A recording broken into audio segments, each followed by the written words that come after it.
Estamos estudando Daniel, aliás, já está quase chegando ao final, né? Mais 2 ou 3 ministrações, a gente conclui o livro de Daniel. Vamos ver um pouquinho de Ageu, um pouquinho de Ezequiel, que são contemporâneos de Daniel. Então vamos estar juntos aí nesse teor ainda desse tema desse ano, né? As 2 principais profecias do livro de Daniel, elas são registradas, uma no capítulo 2, que é, na verdade, a interpretação da visão de Nabucodonosor, o rei da Babilônia, um rei pagão, um rei ímpio, mas que Deus dá um sonho que mostra todo o cenário do tempo dos gentios, né? Onde Daniel revela todo o futuro do mundo gentílico. Uma grande rocha se desprende da montanha sem auxílio de mãos humanas e atinge essa estátua nas pernas e derruba essa estátua, e essa estátua é esmiuçada ao pó. Isso representa a vinda do Senhor Jesus Cristo, e a primeira vinda foi justamente no período do Império Romano. As pernas representavam o Império Romano, mas o seu retorno, a segunda vinda, é o ressurgimento do Império Romano. Os 10 dedos de ferro revestido de barro representa o ressurgimento. Ontem eu falei aí de um líder mundial que está dizendo acerca do ressurgimento do Império Romano, né? Paulo nos adverte que Jesus vem no ápice do tempo, Jesus vem na plenitude do tempo. Ele nasceu, ele veio ao mundo, só que o ressurgimento do Império Romano está prestes a se dar essa situação, quando na verdade estão dizendo sobre 10 líderes, 10 governos, 10 cabeças, 10 governantes da Europa. Tudo isso está revelado no capítulo 2, que é a primeira grande profecia do livro de Daniel. A segunda grande profecia do livro de Daniel é o capítulo 9 e 10. Ou seja, revela o futuro do povo de Deus, revela os últimos dias do plano de Deus, revela as 70 semanas de Daniel, aqui, na verdade, vai ser complementada pelas palavras de Jesus em Mateus 24. Jesus vai especificar a 70ª semana. A 70ª semana, ela na verdade não se cumpriu, ela está prestes a se cumprir. É um acordo de paz de 7 anos, uma semana de anos, né? 7 anos, aonde o anticristo vai firmar com todos e ele vai quebrar esse acordo de paz na metade dos 7 anos, em 3 anos e meio. Depois Deus vai revelar a João no Apocalipse detalhes desse evento, aonde na verdade Deus vai mostrar ao apóstolo João o que há de acontecer nos últimos dias. Uma coisa que a gente não pode negar é que Daniel era homem de oração, Daniel era homem de jejum, Daniel era homem de comprometimento com o Senhor, assim como Elias, que já tinha uma palavra da parte de Deus, vai e diga a Acabe que farei chover sobre a face da terra. Interessante que, quando ele falou, não vai chover senão segundo a minha palavra, ele não tinha uma palavra de Deus ainda. Passam 3 anos e meio sem chuva, e de repente Deus diz a Elias, vai e diga a Acabe que darei chuva sobre a terra. Aparelha os teus carros, prepara-te para que a chuva não te apanhe. Ele já tem uma palavra de Deus, ele já tem uma revelação de Deus, só que ele sobe o monte, se dobra, ora e vai jejuar e vai gerar a chuva, vai gerar a palavra profética. O que isso nos mostra? Que embora tenhamos uma revelação, embora tenhamos a palavra de Deus, nós temos que gerar ela no Espírito. E muitas vezes para gerar essa palavra no Espírito vai tempo, vai pressão, vai luta. É o que falamos ontem pela manhã. Qual o propósito das provas? Qual o propósito das lutas? Elias sobe o Monte Carmelo, se dobra no Monte Carmelo, coloca a cabeça entre os joelhos e gera a chuva com clamor, com lágrima, com intercessão. Mesmo tendo uma palavra de Deus, ele precisa gerar essa palavra para que a situação aconteça. Daniel é a mesma coisa. Ele já tinha uma palavra da parte de Deus, pelos estudos que ele fez no livro de Jeremias, ele viu que o período do cativeiro babilônico iria durar 70 anos. Ele já tinha certeza que em 70 anos acabava o cativeiro babilônico. Só que ele vai orar. ele vai jejuar, ele vai clamar, ele vai interceder. Por quê? Embora tenha a palavra de Deus, há uma batalha nos ares, há uma guerra no mundo espiritual. E aqui está um segredo espiritual que a gente precisa entender. Mesmo tendo uma palavra de vitória, você precisa se posicionar. Ou, ainda mais, com uma palavra de vitória, a guerra aumenta, os ataques aumentam, a luta aumenta, a batalha aumenta. Então, na verdade, quando você recebe uma palavra, irmão, o inferno se levanta, o demônio fica endemoniado. Você precisa guerrear, você precisa lutar, você precisa batalhar. Ou seja, você já tem a palavra de vitória, mas a guerra foi travada. Então, se apropria da palavra, mas não abra mão. Se apropria da palavra, mas usa as armas espirituais. Paulo vai nos ensinar, a nossa luta não é contra carne nem sangue, mas sim contra principados e potestades nas regiões celestiais. Paulo ainda vai nos ensinar que as armas da nossa milícia não são carnais, mas são sim poderosas em Deus para destruir fortalezas. Há uma batalha nos ares acontecendo, e você precisa travar essa guerra. Porque quando estamos em guerra, se você não bombardeia, você é bombardeado. Se você não ataca, você é atacado. Chegamos então a Daniel capítulo 10. Daniel capítulo 10 abre uma janela para os bastidores do grande conflito entre o bem e o mal. O capítulo 10 nos revela que por trás da cortina da realidade visível existe uma guerra cósmica, existe uma batalha espiritual que afeta todo o conflito geopolítico. Capítulo 10, ele vê a resistência do principado da Pérsia, do principado da Grécia. Capítulo 11, ele vai entrar em detalhes dessa resistência, dessa batalha. Capítulo 10 funciona como um prólogo, um prefácio da última profecia de Daniel, que prediz a guerra, que prediz a batalha, que vai ser todo capítulo 11 e capítulo 12, com complicações cósmicas entre o reino do norte e o rei do sul. E essa guerra vai terminar com a destruição dos inimigos de Deus, conforme o próprio Daniel registra no capítulo 11. Acompanha aí comigo, Daniel capítulo 11, versículo 45. E armará as tendas do seu palácio entre o mar grande e o monte santo e glorioso, mas virá ao seu fim e não haverá quem o socorra.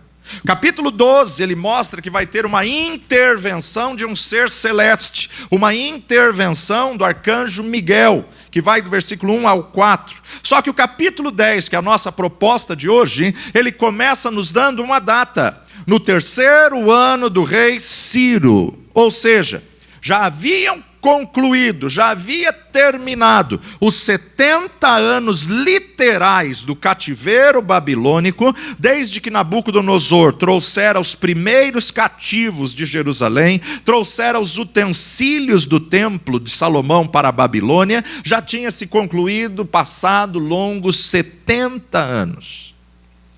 A visão do capítulo 8, Daniel não pôde entender.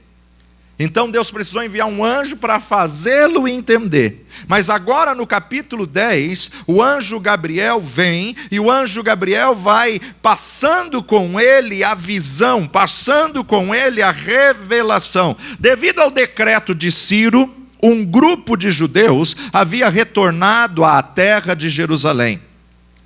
Já expliquei aqui em outras ministrações. Quando Ciro assume, Daniel vai até ele e fala: você sabe que meu Deus já falou de você há 200 anos atrás? Como assim? Eu sirvo o Deus verdadeiro que fala. Falou como? Não, ele falou por um homem chamado Jeremias, que era um profeta. E esse profeta registrou nos pergaminhos. Espera aí, 200 anos antes, Ciro não tinha nem nascido. E aí Ciro se interessa pela profecia de Jeremias. Ciro olha para Daniel e fala: eu quero ver. Ele abre os pergaminhos, ele mostra e ele fala: o que mais o teu Deus falou acerca de mim?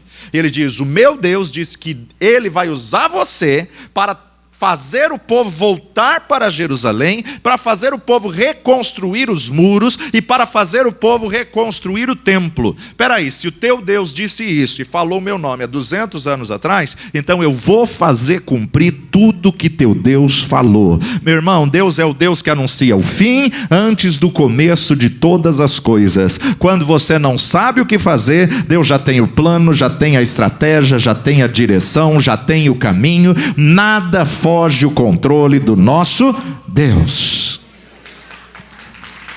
200 anos antes, ele já coordenava, ele já revelava, ele já falava. Quando Ciro viu o nome dele descrito na profecia, no rolo, no pergaminho de Jeremias, que ele nem conheceu, ele disse: espera aí, se o teu Deus já revelou isso, revelou que eu seria o rei da Pérsia, então eu vou fazer cumprir. Devido a esse decreto de Ciro, Ciro tinha ordenado que um grupo de judeus voltasse a Jerusalém no primeiro ano do seu reinado. Chegamos ao capítulo 10. Capítulo 10 fala que é o terceiro ano do reinado de Ciro. Terceiro ano. Então, lá no primeiro ano, um grupo tinha voltado sobre a liderança de Zorobabel. E eles tinham começado a preparar o ambiente para a reconstrução do templo. O templo que estava destruído há 70 anos, Nabucodonosor já tinha destruído. E agora Zorobabel volta com uma caravana de judeus. Logo depois que o altar foi erigido e os sacrifícios começaram a ser ofertados, os samaritanos ofereceram ajuda. E aquele grupo que voltou aceitou. Porém, os samaritanos estavam numa visão sincretista. Os samaritanos não estavam aceitando que eles reconstruíssem o templo. Os judeus, então, recusaram a ajuda deles, pois eles queriam interagir com pessoas envolvidas com idolatria, e assim corriam o risco de sucumbir os pecados que levaram ao exílio. Nesse período, chega a notícia aos ouvidos de Daniel, dizendo: escuta, aquele grupo que voltou para reconstruir o templo foi proibido de reconstruir. Estão lá e o templo está parado. Estão lá e estão de mãos atadas, não podem fazer nada. Voltaram para reconstruir, mas foram impedidos de reconstruir. Quando Daniel ouve essa situação, ele proposita em seu coração: vou fazer um jejum de 21 dias. Quando ele ouve que a situação piorou, quando ele ouve que a situação fechou, quando ele ouve que o problema aumentou, Daniel proposita 21 dias de clamor. Daniel proposita 21 dias de jejum, sem carne, sem bebida. 21 dias que ele estava clamando ao Senhor. As obras da reconstrução tinham sido embargadas. Esdras vai nos contar isso, não dá tempo de a gente ler todo o livro de Esdras. Os conselheiros a serviço dos samaritanos acabaram conseguindo interromper o trabalho de reconstrução. E aí o povo começou a construir casas para si. Aí o povo começou a priorizar a si mesmo. É onde Deus levanta o profeta Ageu, e o profeta Ageu chama a atenção da nação, e o profeta diz: vocês estão priorizando as suas casas e se esqueceram da minha casa. Vocês estão priorizando seus afazeres e se esqueceram dos afazeres de Deus. Então vocês trabalham e não veem o fruto do trabalho. Vocês comem, mas vocês não se saciam com o que vocês comem. Vocês bebem, mas não saciam-se com o que vocês bebem. E aí então o Senhor levanta o profeta Ageu para dizer: prioriza a minha casa, que as demais coisas vos serão acrescentadas. Deus envia o profeta Ageu, Deus chama a atenção deles para que eles pudessem se voltar para a obra. Isso nos ensina, meu amado,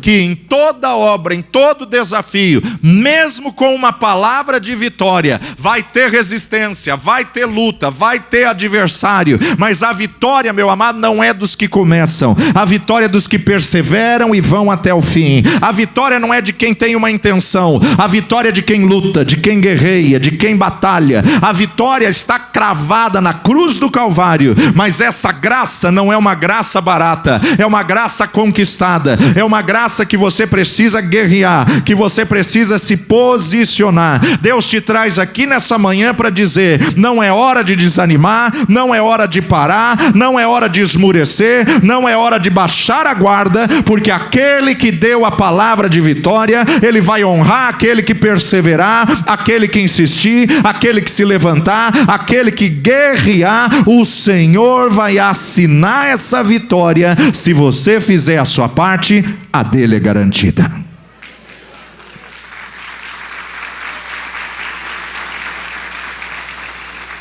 Quando o profeta Daniel ficou sabendo da situação do que estava acontecendo em Jerusalém, ele decidiu levar o problema a Deus em oração. Daniel capítulo 10, a partir do versículo 1. No ano 3º do rei Ciro, rei da Pérsia, foi levada uma palavra a Daniel, cujo nome se chama Beltesazar. E a palavra é verdadeira e trata de uma guerra prolongada. E ele entendeu essa palavra e teve entendimento da visão. Naqueles dias, eu, Daniel, estive triste por 3 semanas completas. 3 semanas completas, 21 dias. Manjar desejável não comi, nem carne, nem vinho entraram na minha boca, nem me ungi com unguento, até que se cumpriram as 3 semanas. Daniel, sabendo da situação do que estava acontecendo do seu povo em Jerusalém, decidiu apresentar o problema a Deus em oração. Pranteou por 3 semanas, recusou-se comer, beber e se perfumar. O termo ungir com óleo aqui era o perfume que eles usavam, era o unguento que eles usavam. Veja que o texto está falando de uma guerra prolongada. E quando acontece uma guerra prolongada, isso é moroso, fica complicado. Olha a situação da Rússia e da Ucrânia. Uma guerra prolongada não é fácil. Mas aqui, uma guerra que seria desenvolvida e consolidada lá na explicação do próximo capítulo, capítulo 11. Deus revelou a Daniel não só o que iria acontecer no Império Medo-Persa, greco e romano, mas Deus revelou a Daniel o que vai acontecer agora, nos últimos dias da história da humanidade. O que vai acontecer agora, diante do período da grande tribulação. Deus deu uma extensão de revelação de mais de 2.600 anos. O que estamos prestes a presenciar: um governo único mundial, um líder único mundial, uma moeda única mundial, a reconstrução do templo de Jerusalém. Deus já tinha revelado lá atrás a Daniel, há 2.600 anos atrás. A unção com óleo, ela funcionava nessa época como uma espécie de perfume, óleos aromáticos.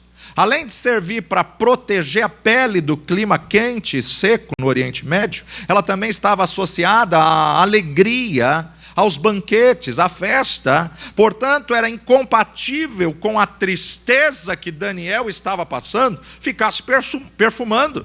Era incompatível diante do que ele estava passando. Então, ao se abster das comidas finas, ao se abster dos manjares, ao se abster da carne, do vinho e dos perfumes, Daniel mostrou que seu conforto pessoal era menos importante do que o bem-estar do seu povo. É como se nós propositássemos um jejum de 21 dias, em que você, nesses 21 dias, vai comer o básico. Na nossa cultura, arroz, feijão só. É como se você propositasse 21 dias que você não vai sair para comer fora, que você não vai ao shopping, que você não vai se perfumar, que você não vai pedir pizza, não vai pedir drive-thru, não vai. 21 dias que você vai sacrificar o extra. 21 dias aonde, na verdade, ele vai se abster das alegrias, dos prazeres tão acessíveis a uma sociedade consumista. O que nós precisamos entender é que esse mundo não é o nosso lar definitivo. O que nós precisamos entender é que a vida aqui é curta, 70, 80 anos, o que passar disso é canseira e é enfado. Mas esse período que passamos aqui é para decidir aonde vamos passar a eternidade. Eternidade, meu irmão, não é 70, 80 anos, é eterno. E não adianta querer deixar para escolher a eternidade quando morrer. Porque tem que escolher em vida, dentro desse corpo, com esta carne e este sangue. Então, na verdade, Daniel se abstém, Daniel se sacrifica. Nós temos que levar em consideração que abster-se do alimento no Antigo Testamento era um ato de piedade individual, era um ato realizado por ocasião de circunstâncias particulares, pessoais ou nacionais. Ou seja, não se jejua sem propósito, não se jejua sem um fim proveitoso, não se jejua sem uma causa. O jejum é você dizer que as coisas dessa terra não te atraem, é dizer que Deus é mais importante do que as coisas desse mundo. É você dizer que você anseia pelo alimento celeste do que o alimento terrestre. Eles jejuavam quando eles estavam de luto, ou quando eles estavam em graves dificuldades, em ameaças de guerra. Eles esperavam de Deus o auxílio que necessitavam, eles esperavam de Deus o socorro, eles mortificavam a carne para poder acionar o espírito, para poder ativar o espírito. Eles jejuavam para receber a revelação de Deus. Daniel entrou num propósito de 3 semanas inteiras, como que dizendo a Deus: Senhor, eu quero entender o que está acontecendo. Senhor, eu preciso entender o que está acontecendo. Por que que o povo voltou para reconstruir e parou a construção? Por que que o povo voltou depois dos 70 anos de cativeiro e não estão fazendo aquilo que eles foram enviados para fazer? Então eles jejuavam para mortificar a carne, mas para deixar o espírito sensível para ouvir a voz de Deus. O jejum é a expressão de um profundo arrependimento e de uma esperança futura que está no Deus Todo-Poderoso. Ele jejuou esperando: Senhor, o meu socorro vem do Senhor que fez os céus e a terra, porque vão é o socorro do homem. Capítulo 10, versículo 4. 21 dias, 3 semanas inteiras, ele jejua.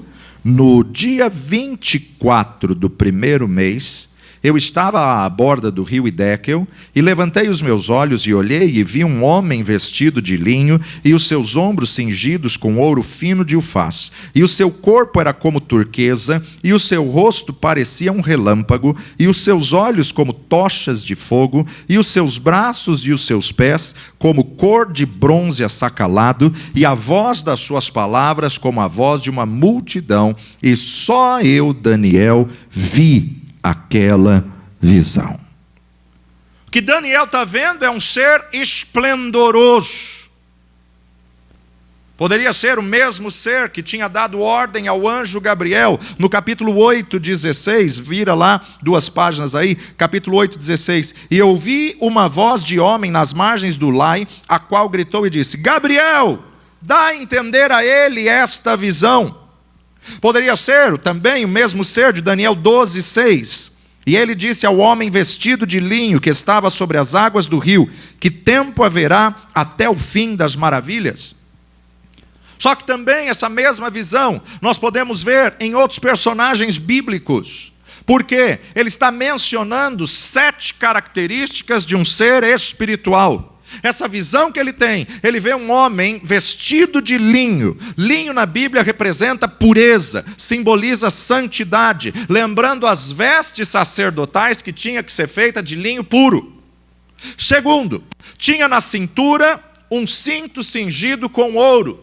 Ouro na Bíblia representa realeza. Terceiro, o corpo desse ser era como berilo. Berilo era uma das pedras preciosas que compunha o peitoral do sacerdote, que representava as tribos de Israel. Mas algo também ele descreve, que o seu rosto era como relâmpago. Normalmente, em todo o Antigo Testamento, um ser que aparece com o rosto resplandecente como relâmpago representava uma teofania, uma visão de uma figura divina. Quinto, os olhos tinham tochas acesas, fogo que emana do trono de Deus, que vê e consome todas as coisas. Sexto, os braços e as pernas eram de bronze, remetente a materiais do tabernáculo, que representa Cristo, do templo e dos instrumentos de guerra. E sétimo, a voz desse ser era como o som de uma multidão, ou seja, evoca o tumulto de uma batalha. A visão que ele tem o impacta, a visão que ele tem é esplendorosa, a visão que ele tem é tremendo, retrata de uma figura divina, dotada de atributos reais, dotada de atributos sacerdotais, como conotação militar. O pastor das nossas almas, o rei dos reis, o general de guerra de Deus, o general dos exércitos celestiais, são paralelos linguísticos do ser que apareceu a Josué como comandante do exército. Não dá tempo de a gente ler todos os textos, mas isso está lá em Josué capítulo 5, de 13 a 15. Quem és? És um dos nossos ou dos deles? Não, eu sou um cidadão dos céus que vim para te ajudar. Então Josué tem essa experiência, mas Paulo também teve essa experiência no caminho de Damasco. Ele vê uma luz que resplandecia a ponto de cair sobre os seus joelhos, cair sobre o seu rosto e ficar cego. Atos capítulo 9, de 1 a 9. Ezequiel também tem uma visão de um ser tremendo e divino, em Ezequiel capítulo 1, versículo 26 a 28. O apóstolo João também tem uma visão de um ser paralelo. Essa vamos ler, Apocalipse capítulo 1. Vai lá comigo, Apocalipse capítulo 1.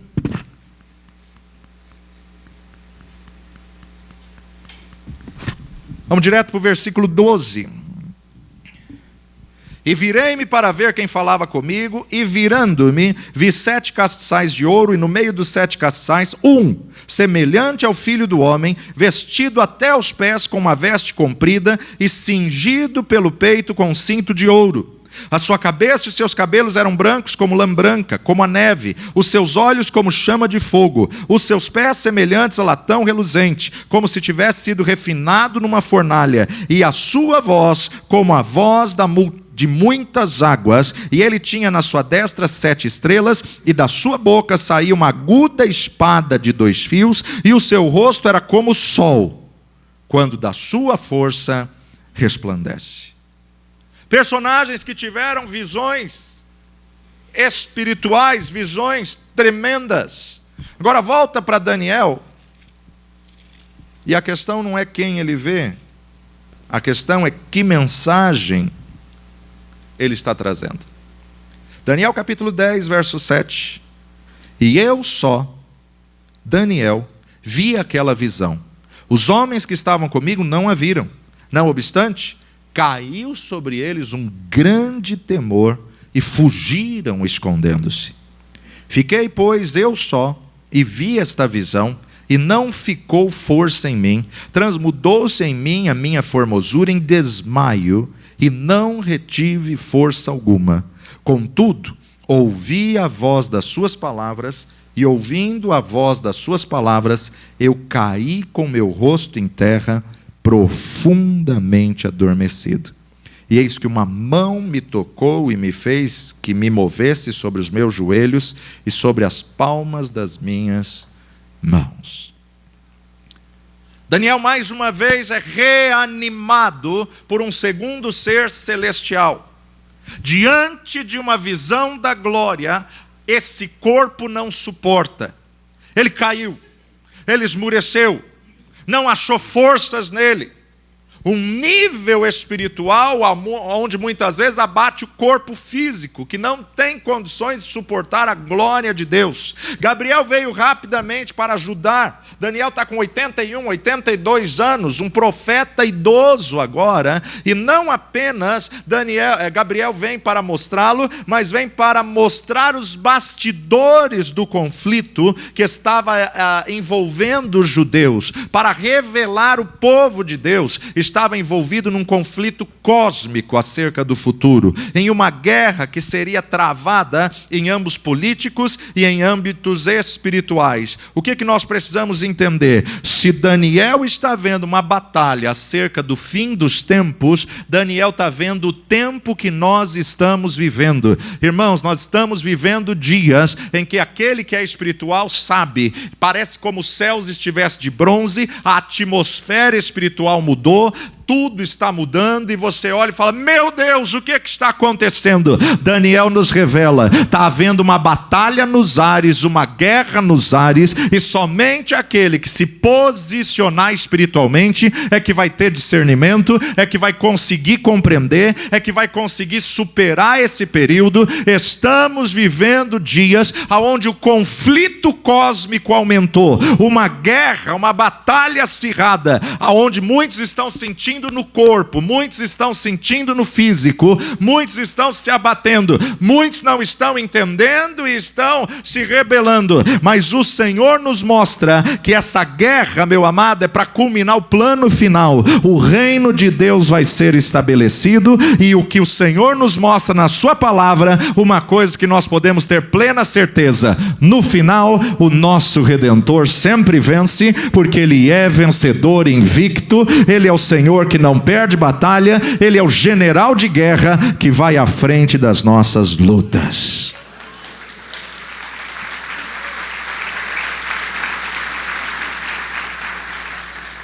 O anjo toca nele, o levanta, e verso 11: e me disse: Daniel, homem muito desejado, está atento às palavras que te vou dizer, levanta-te sobre os teus pés, porque eis que te sou enviado. Falando ele comigo essas palavras, eu estava tremendo. Então me disse: não temas, Daniel, porque desde o primeiro dia em que aplicastes o teu coração a compreender e a humilhar-te perante o teu Deus, são ouvidas as tuas palavras, e eu vim por causa das tuas palavras. Olha a guerra agora, o conflito cósmico. Mas o príncipe do reino da Pérsia se pôs de fronte de mim 21 dias. E eis que Miguel, um dos primeiros príncipes, veio para ajudar-me, e eu fiquei ali com os reis da Pérsia. O anjo está revelando para ele a batalha espiritual, a guerra espiritual. O anjo está mostrando para ele o que está acontecendo. Durante 21 longos dias, Daniel estava orando, estava jejuando, estava clamando. Abra um parênteses aqui. E se Daniel parasse no 15º? E se Daniel parasse no 10º dia? 21 dias do silêncio de Deus, 21 dias em que ele não ouvia nada, não tinha direção, não tinha discernimento, 21 dias que ele persevera, e passado 21 dias o anjo vem e faz entender a visão. Gabriel estava lutando com o príncipe do reino da Pérsia e não conseguia, mas pela perseverança de Daniel, pela insistência de Daniel, Deus ordenou ao anjo Miguel que pudesse vir travar a batalha para que Gabriel passasse. Um principado maligno estava resistindo, o principado do reino da Pérsia, depois mais para frente o principado do reino da Grécia. Um principado estava atuando nos bastidores a fim de influenciar o rei da Pérsia a frustrar os planos de Deus para o seu povo. Miguel é citado na Bíblia só 5 vezes, e todas elas como guerreiro, e todas elas como um anjo especial. Daniel 10:13, Daniel 10:21, Daniel 12:1, Judas 9, Apocalipse 12:7. São passagens que vai falar do arcanjo Miguel. E Miguel no original significa: quem é como Deus? A humilde oração de Daniel abriu uma janela para o mundo invisível. E o Novo Testamento nos revela que a oração de um justo muito pode em seus efeitos. Persevere em oração. Onde uma batalha cósmica estava sendo travada continuamente, das forças do bem contra as forças do mal.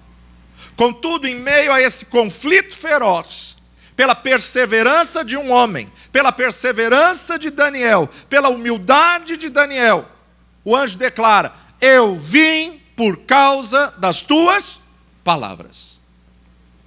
Que tipo de palavra você está liberando na tua oração? Que tipo de palavra você está liberando no dia a dia?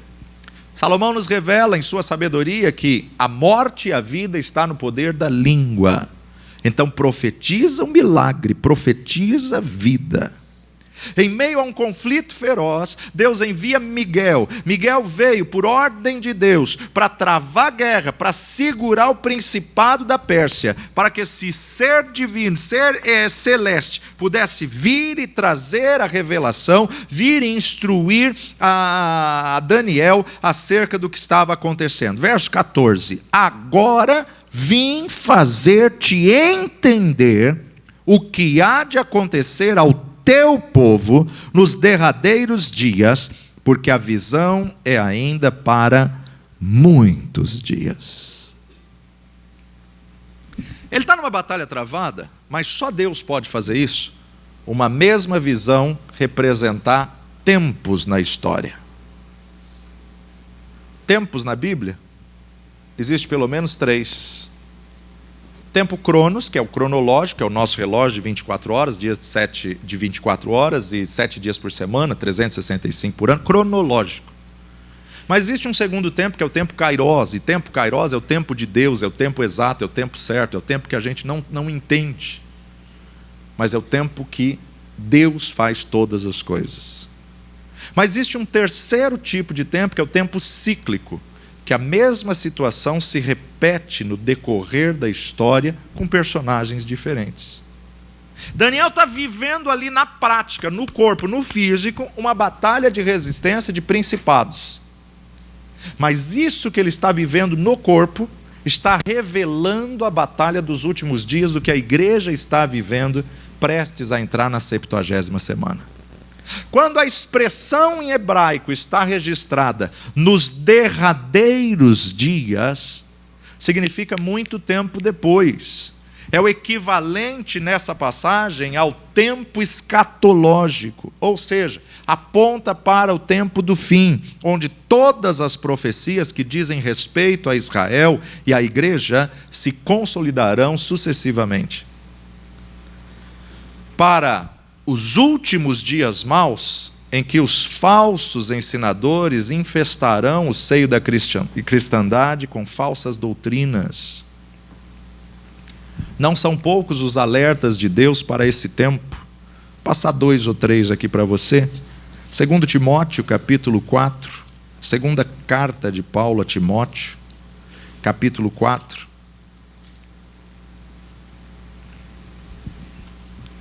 Versículo 1.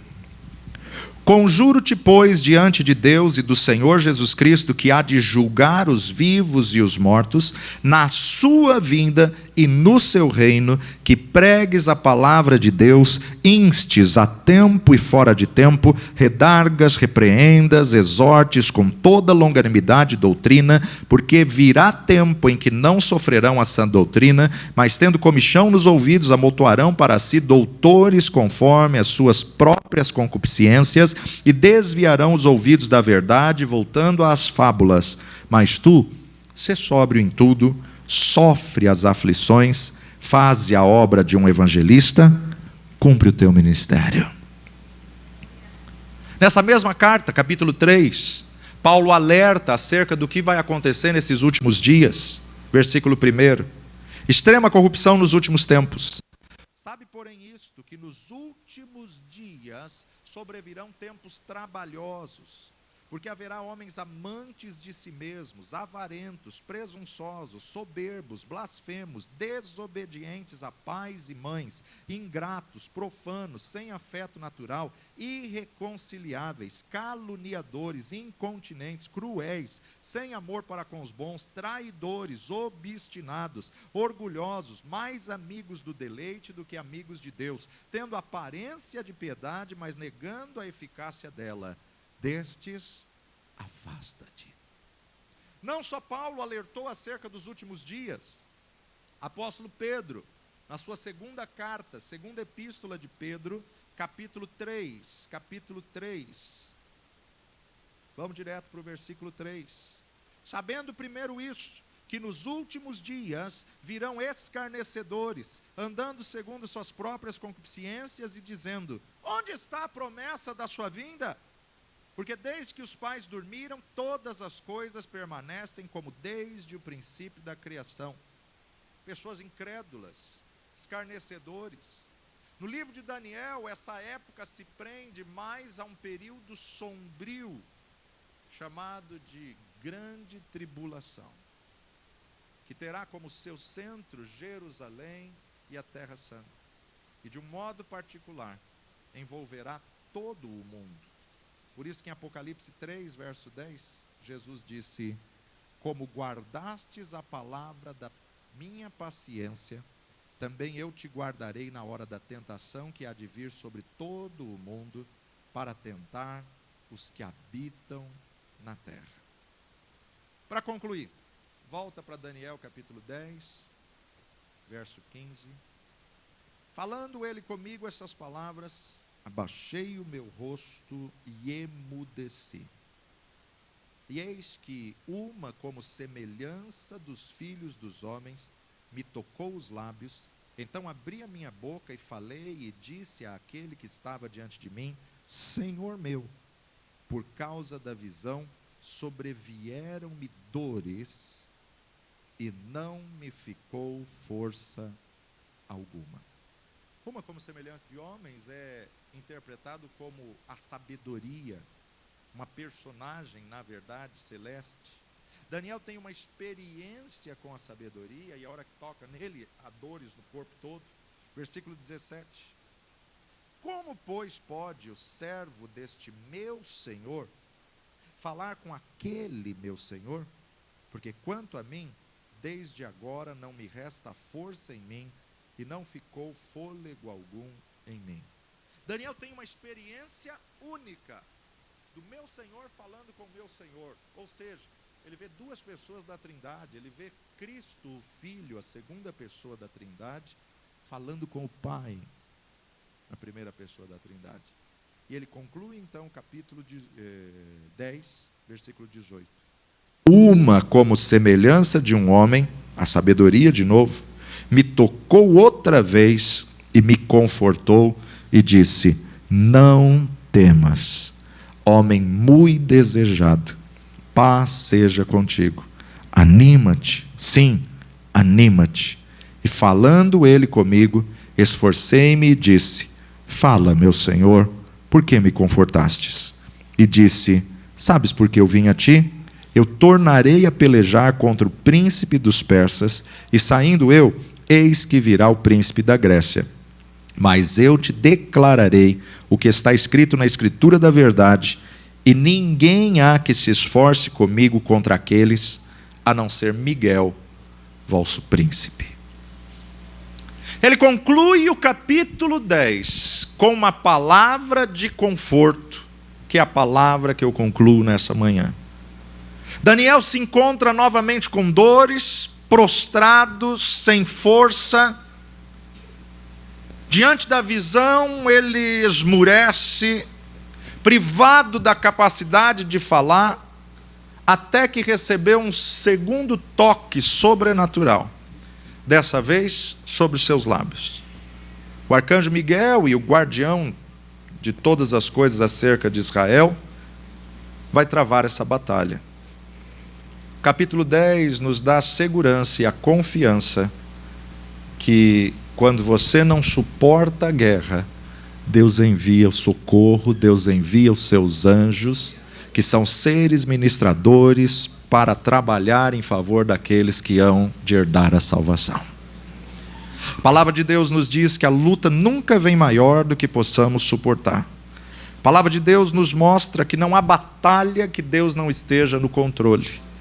Se você tem passado por lutas pesadas, por pressões e afrontas, há uma guerra espiritual acontecendo na atmosfera, há uma guerra espiritual acontecendo nos ares. Mas uma coisa é certa: persevera, não desista, não esmureça, não volta atrás, não abra mão. Não desista daquilo que Deus colocou na sua vida, porque a vitória é para aqueles que perseveram. Feche seus olhos.